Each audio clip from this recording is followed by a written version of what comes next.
Bismillahirrahmanirrahim. Assalamualaikum warahmatullahi wabarakatuh. Innal hamdalillah wassalatu wassalamu ala Rasulillah Muhammad ibni Abdullah. La haula wala quwata illa billah, amma ba'du.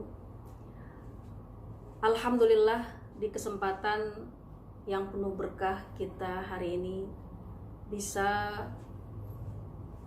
sama-sama mendengarkan, belajar walaupun via video rekaman yang nanti akan di-share melalui grup WA dari komunitas Inspiratif Muslimah Jakarta Islamic Center, yang mudah-mudahan harapan kita semua kelak anak-anak kita yang kita didik menjadi anak-anak yang berkarakter, kemudian anak-anak yang soleh dan soleha. Yang utama, kita semua mengucapkan puji dan syukur kepada Allah Subhanahu wa Ta'ala, karena masih Allah kasih kesempatan buat kita untuk dapat menunaikan amanah yang Allah berikan buat kita sebagai orang tua, yang dimana kita semua mengatakan bahwasanya kita adalah orang-orang tua yang hebat, yang mudah-mudahan dengan ilmu yang kita pelajari, kelak anak-anak kita menjadi anak-anak yang soleh dan soleha. Kemudian syukur yang kedua adalah kita masih Allah kasih kesehatan yang sempurna, sehingga kita masih bisa belajar walaupun melalui voice message nanti sesi tanya jawabnya. Tapi harapan kita mudah-mudahan ilmu yang kita dapat hari ini terus bertambah dan bisa menjadikan kita sebagai orang tua yang benar-benar melaksanakan amanah dari Allah Subhanahu wa Ta'ala. Kita sepakat bahwasanya orang tua punya posisi sentral dalam hal mendidik anak.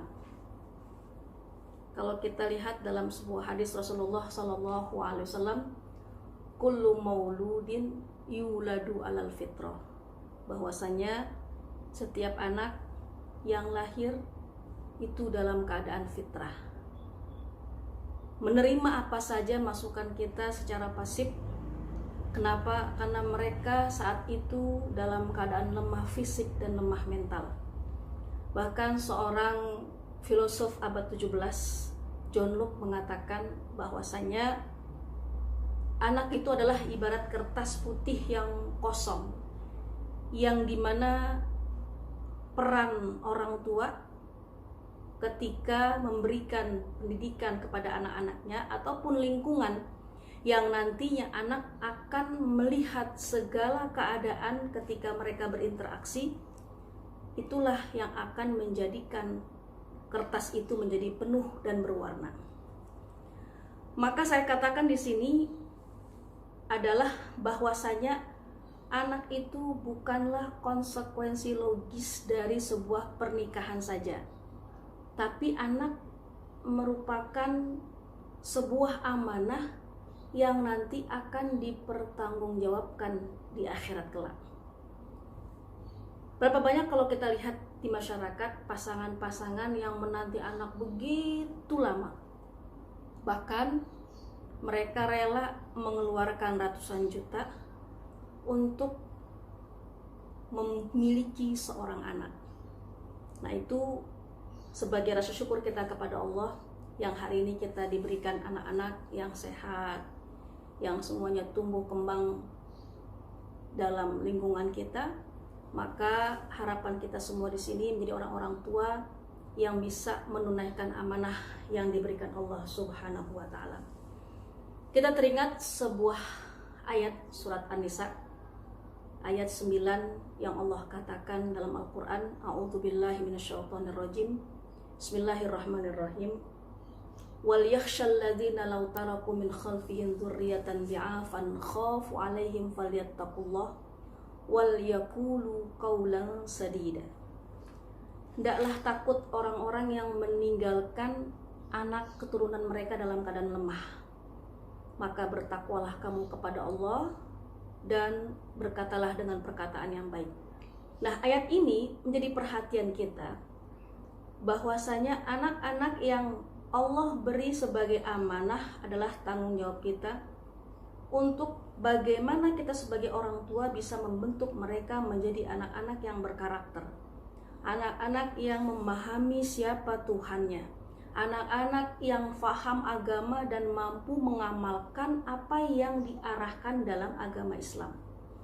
Coba kalau kita lihat data dari BKKBN tahun 2010, 50% remaja di Jabodetabek sungguh sangat mengkhawatirkan. Kenapa? Karena mereka telah melakukan hubungan seks di luar nikah.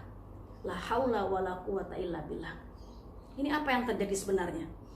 Kalau dilihat data 2010 saja sudah mencapai 51%. Bagaimana kalau seandainya saat ini yang sudah berlalu 10 tahun? Maka kadang-kadang kita sebagai orang tua mungkin lebih mementingkan masalah pendidikan akademik. Kita lebih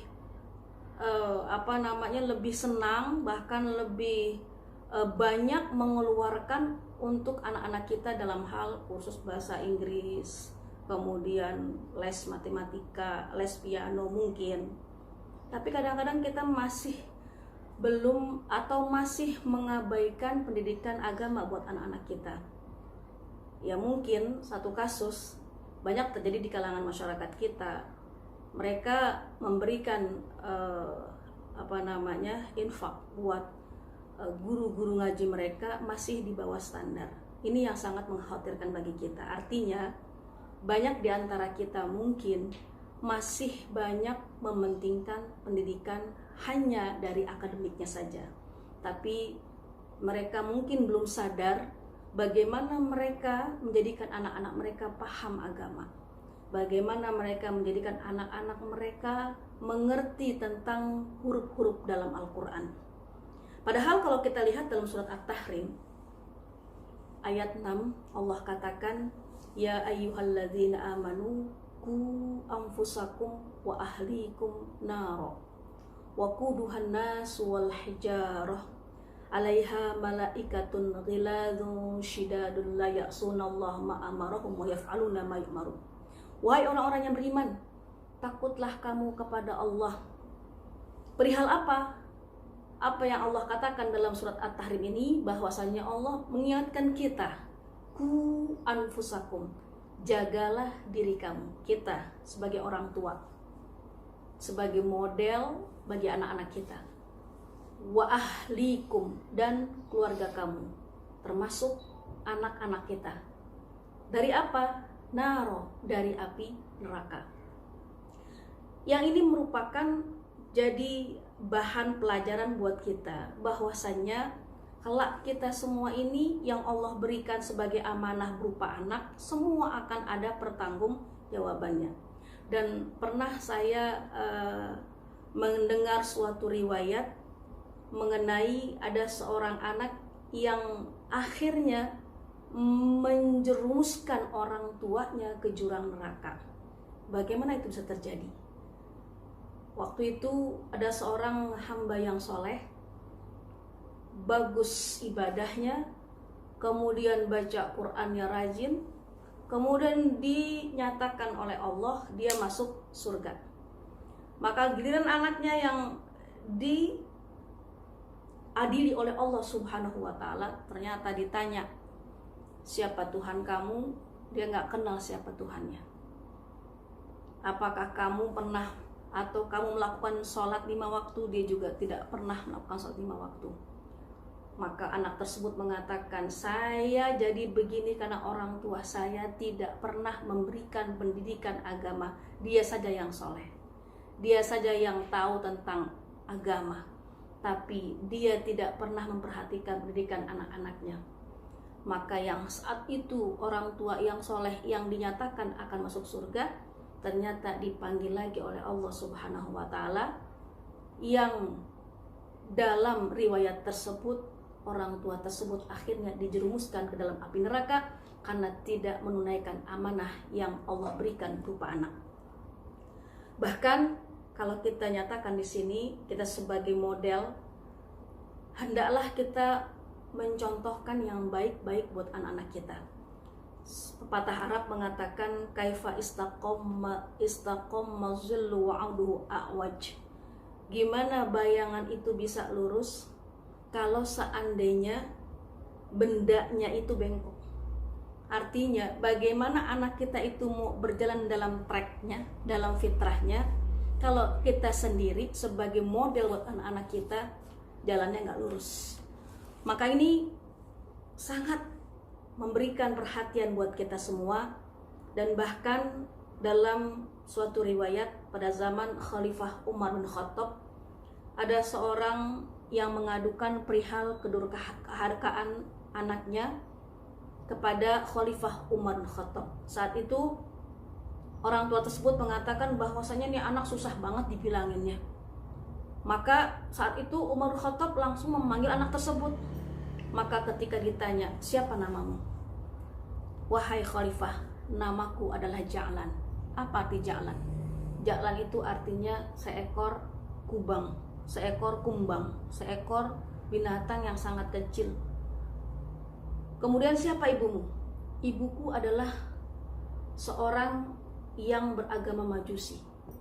Dan tentunya kalau kita lihat dari seorang ibu yang beragama Majusi, sudah tentu si anak tidak diberikan pendidikan agama yang sesuai dengan arahan Rasulullah SAW. Ini membuktikan bahwasannya role model kita sebagai orang tua sangat penting dalam membentuk karakter anak-anak kita. Sangat penting dalam memberikan pendidikan agama dalam termasuk kita sebagai model bagi anak-anak kita. Nah, inilah pelajaran yang sangat menarik. Dan kita sepakat bahwasanya anak itu merupakan aset kita dunia akhirat. Anak merupakan suatu yang sangat berharga buat kita dunia maupun akhirat. Coba deh contohnya. Contohnya, kalau seandainya kita ketemu sahabat lama, kemudian kita berpelukan, apa yang ditanya oleh sahabat kita? Pasti yang ditanya adalah berapa anaknya. Apakah ditanya berapa rumahnya? Apa ditanya berapa mobilnya? Atau mungkin ditanya berapa suaminya? Tidak semuanya, tapi yang ditanya adalah berapa anaknya. Kalaupun kita sudah menua, pasti ditanya berapa cucunya. Ini membuktikan bahwasanya anak kita merupakan aset yang ada di dunia, bahkan sampai di akhirat. Suatu ketika ada seorang yang soleh, kemudian melakukan ibadah seperti biasanya, tapi dia nggak ada nawafilnya. Dia baca Quran juga jarang-jarang, duhanya pun jarang-jarang. Ketika dia masuk ke alam barzah, dia kaget betapa bagus kenikmatan yang dia dapat. Sampai dia bertanya kepada Robnya, ya Robbi anna li hadza, wahai Tuhanku, kenapa aku begitu banyak nikmat, begitu indah yang aku terima saat aku di alam barzah ini? Ada apa gerangan, padahal sholatku juga standar tanpa ada nawafil. Kemudian baca Al-Quran pun kalau aku ingat. Tapi kenapa begitu dahsyatnya nikmat yang engkau kasih buat aku ya Rob? Maka Allah berkata dalam hadis tersebut, bistighfari waladikalak. Dengan sebab istighfar anakmu kepadamu, maka engkau diangkat derajatnya di sisi Allah Subhanahu wa Ta'ala. Ini membuktikan bahwasanya anak itu merupakan aset kita sampai di alam barzah, yang merupakan awal pembuka kita menuju kampung akhirat. Bahkan kalau kita melihat sebuah hadis yang saya yakin hafal semua hadis ini, apa yang Rasulullah katakan, idza mata ibnu adam in qata'a amaluh illa min thalathin, sadaqah jariyah aw ilmin yuntafa'u bih aw waladin sholihin yad'ulah. Kalau anak Adam atau manusia itu meninggal, maka nggak ada yang dibawa kecuali 3 hal. Apa itu? Yang pertama, sedekah jariyah. Kemudian apa lagi? Ilmu yang bermanfaat. Dan yang ketiga adalah anak soleh yang selalu mendoakan orang tuanya. Ini membuktikan bahwasannya kita sepakat anak kita merupakan aset dunia dan akhirat. Asalkan kita bisa menjadi role model buat mereka yang terbaik, dan kita memberikan pendidikan yang terbaik buat mereka, terutama dalam agama. Maka pertanyaannya sekarang adalah, pernahkah kita menzolimi anak secara sadar? Sesuai dengan tema yang kita bahas hari ini. Contohnya saja, pernahkah dalam pernikahan kita menolak kehadiran seorang anak? Ini mungkin jawabannya dalam diri kita masing-masing. Bisa jadi fenomena dalam masyarakat, kita tidak menginginkan seorang anak karena faktor ekonomi, atau mungkin faktor yang lainnya, terlalu dekat jaraknya. Tapi ini suatu permasalahan yang kadang-kadang kita nggak sadar. Kita pernah melakukan hal tersebut, kita pernah tidak menginginkan hadirnya seorang anak, yang akhirnya ketika mereka nanti lahir ke dunia, tindakan kita, perilaku kita mungkin tidak segembira. Kenapa? Karena dia tidak diinginkan lahir ke dunia ini. Maka nanti efeknya mungkin kita akan berlaku kasar dengan anak kita, yang akhirnya membuat terhambat perkembangan anak kita. Anak menjadi tidak percaya diri dan sebagainya. Kemudian pertanyaan selanjutnya, ada gak dalam masyarakat kita nama-nama yang merasa, menurut kita ini merasa aneh? Contoh misalkan, saya punya teman namanya Badai. Ternyata ketika ditanya kenapa namanya Badai, karena saat itu orang tuanya saat itu melihat fenomena badai yang sangat luar biasa, maka saya namakan namanya Badai. Jadi artinya yang diberikan nama dari orang tua itu, yang padahal kata Rasulullah merupakan sebuah doa, itu juga faktor penting yang kadang-kadang kita tidak sadar. Atau bahkan kita melihat di fenomena di masyarakat, ada anak yang bernama Topan, karena mungkin orang tuanya saat itu melihat berita-berita Topan yang ada di suatu negara, maka langsung teringat, wah anaknya dia makan Topan saja. Nah inilah kadang-kadang hal-hal yang kita kadang-kadang tidak sadari perihal pemberian nama seorang anak. Padahal bahwasanya Rasulullah mengatakan fahassinu asma'akum wa asma auladakum. Perbagus nama-nama kamu dan anak-anak kamu. Kenapa? Karena innakum tud'auna yaumal qiyamah. Kamu nanti akan dipanggil pada hari kiamat dengan nama-nama yang terbaik. Apa contohnya? Ya Muhammad, ya Ahmad, ya Abdullah dan sebagainya. Nah, kemudian pertanyaan selanjutnya, pernahkah kita merasa bangga dengan nilai-nilai akademik yang anak-anak kita miliki, atau mungkin anak-anak kita yang masih kecil, dia bisa melafazkan, dia bisa ngomong dengan berbahasa Inggris secara lancar, tapi kadang-kadang kita merasa biasa saja ketika anak itu sudah tahu huruf alif seperti apa, ba seperti apa. Nah, termasuk perilaku hal ini adalah perilaku kezoliman yang ada dalam diri kita, tetapi kita tidak sadar. Dan pernahkah ketika kita marah tanpa terkendali kepada anak-anak kita? Itu semua pertanyaan-pertanyaan yang semua jawabannya ada dalam diri kita masing-masing, tidak untuk diekspos. Kenapa? Karena semuanya itu adalah sebagai introspeksi kita masing-masing sebagai orang tua yang diamanahkan oleh Allah Subhanahu wa Ta'ala. Kemudian yang terakhir, pertanyaan saya, pernahkah kita luput mendoakan anak-anak kita? Padahal hal itu dilakukan oleh para nabi terdahulu. Contohnya saja Nabiullah Ibrahim alaihi salatu wassalam. Dalam surat Ibrahim ayat 40, beliau selalu mengangkat tangan berdoa kepada Allah, Rabbi ja'alni muqimus shalah wa min zurriyyati rabbana wa taqabbal doa. Kemudian bagaimana Nabiullah Zakaria meminta kepada Allah supaya diberikan zuriyah yang baik, zuriyah yang soleh. Ketika Nabiullah Zakaria lama tidak mendapatkan seorang anak, Maka bertahun-tahun bahkan puluhan tahun dikisahkan Nabiullah Zakaria selalu meminta kepada Allah.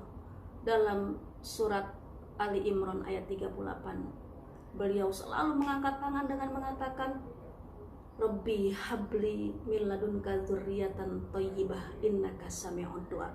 Mudah-mudahan kita semua termasuk orang-orang tua yang bisa menunaikan amanah dari Allah Subhanahu wa taala, menjadikan anak-anak kita yang berkarakter, paham tentang agamanya, dan mengamalkan segala apa yang kita berikan, dan kita termasuk hamba-hamba Allah yang bisa memberikan yang terbaik buat anak-anak kita. Terima kasih, mudah-mudahan bermanfaat. Assalamualaikum warahmatullahi wabarakatuh.